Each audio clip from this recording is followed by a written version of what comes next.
come sail with me. Petey the pirate on the high seas. Through storms and wonders, there's so much to find. Adventures and learning of every kind. Petey the pirate, bold and free, exploring the future of history. With treasures of knowledge, the journey's begun. With Petey the pirate, it's learning and fun. Hello, humans. You have summoned Snack Attack, the segment where I, Gearlock, apply logic, precision, and just a touch of nostalgia to food.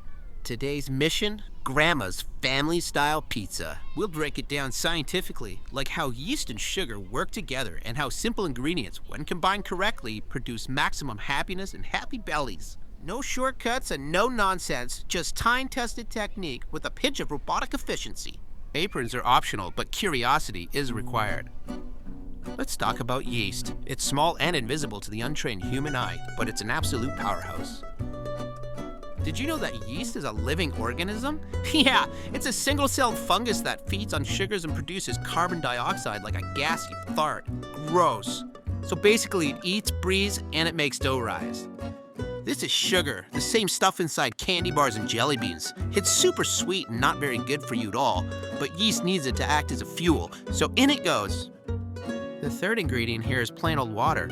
I can't live with it, but you can't live without it. Get it? Because I'm a robot.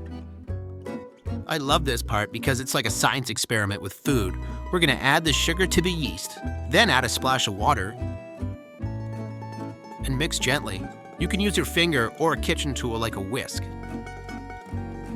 Now check this out, this is the cool part. The sugar acts as a fuel for yeast, and because yeast is a living organism, it begins eating the sugar and producing a gas called carbon dioxide.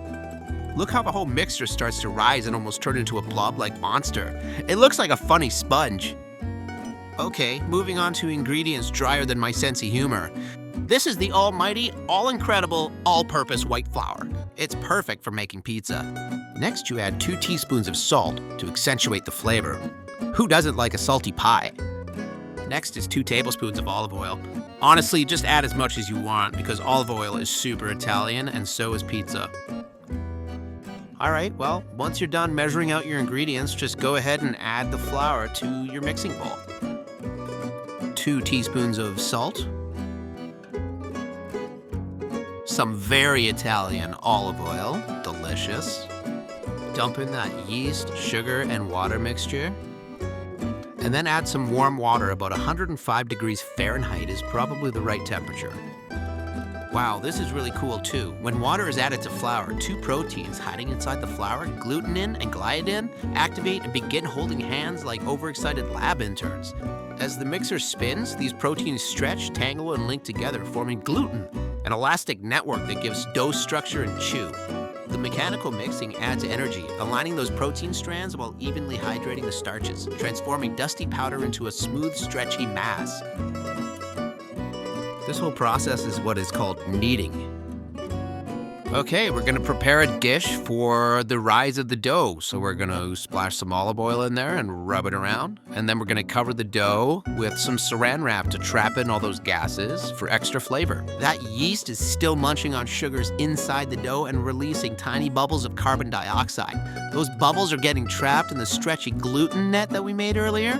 And that's what makes the dough slowly puff up like it's taking a deep breath. This dough is ready for toppings. And what is a pizza without ooey gooey cheese? This is cheddar cheese and pizza mozzarella, followed by rich tomato pizza sauce. This is store-bought because I'm a lazy robot. I'm choosing deli meats for this pizza because I've been told it's delicious, but that's just Petey's opinion. This is salami, ham, and pepperoni. After the dough is finished proofing, you can gently punch it down so it releases all the gases it has created. It makes it easier to work with. What makes this pizza a grandma-style family pizza is the large tray it's baked on. It's perfect for sharing. Make sure to smear a lot of that olive oil all over so the dough doesn't stick to the tray and it forms a nice oily crust. You can go ahead and grab that dough now and start working it out of the proofing dish. Be careful, it's super sticky. Here's a fun trick. Try washing your hands with a bit of olive oil to make it easier to work with. Just push and stretch that dough around the tray until it fits in there real nice-like. Just like that. Yeah, that looks great. Oh, now we add the cheese. Compressed cultured milk that's been curdled, drained, and aged until it's melt ready. When heated on pizza, the proteins relax, the fats melt, and you get that stretchy, bubbly magic humans cheer for. Oh, if I had taste buds, I would immediately override my core programming. Eat 3 slices in rapid succession and declare pizza the most efficient use of cheese ever invented. Next comes the gourmet store-bought lazy sauce, because efficiency matters. We add the cheese first so it forms a protective barrier, preventing the sauce from soaking into the dough and turning your pizza base into a sad, soggy data error. Now it's time to deploy the deli meats.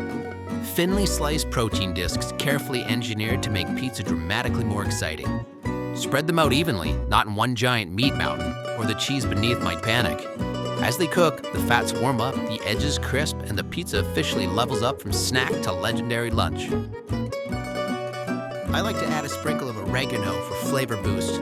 Drying concentrates the oil, so a tiny sprinkle releases big pizza energy. Too much and it tastes like a herb garden fell over. Measure with confidence, not chaos. Oh, and why not a little bit more olive oil? So this pie is gonna need to bake at the highest temperature your oven can handle. Make sure you have a parent with you for supervision.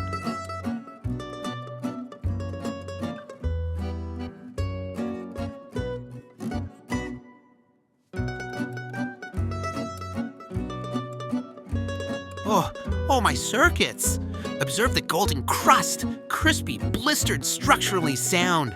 Steam is escaping at optimal deliciousness levels. The cheese is bubbling like excited lava, and the aroma suggests immediate consumption is strongly recommended.